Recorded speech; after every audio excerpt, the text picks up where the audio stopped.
जो माने सोमवार कौन सी व्रत पालन करुँच 16 सोमवार करूँ श्रावण मासरे सोमवार हो किंबा पूरा जीवन जाक जो माने भी सोमवार व्रत पालन करुँच महादेवंकर खास करके जो माने पूजा करते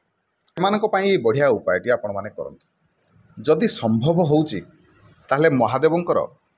शिवलिंग भितर जो सब बेलपत्र चढ़े मंदिर में बेलपत्र चढ़े जदि सौभाग्य मिले पूजक जदि आपन को अनुमति दियंते ताले मंदिर भितर बेढ़ा को धोइबा सहित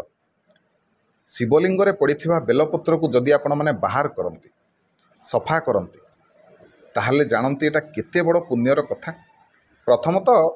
बहुत जगार ये सब सौभाग्य मिलबनी आपन किंतु जदि कौन सी जगार एभली सौभाग्य मिले पूजकों अनुमति रे ताले निहाती भाव में करने को चेष्टा करंतु। जेते ओषा व्रत आपण माने पालन करिवे ताठारु बड़ सौभाग्यर कथा एटा जदि आपण माने खाली जो शिवलिंग बेलपत्र बाहर करते जो लिंग भितर जो सब बेलपत्र जो मैंने दर्शन करने को आसती समस्त बेलपत्र फूल नाना कथा सब अर्पण करते भितर सब किछि पड़ी ताकू खाली आपण माने सफा करेंगे सेतिकी करवा आपणकर 12 मास जो ओषा व्रत पालन करुछंती ताठू मध्य यार महत्व अधिका जदि सौभाग्य मिलूची निहाती भाव में करेंगे।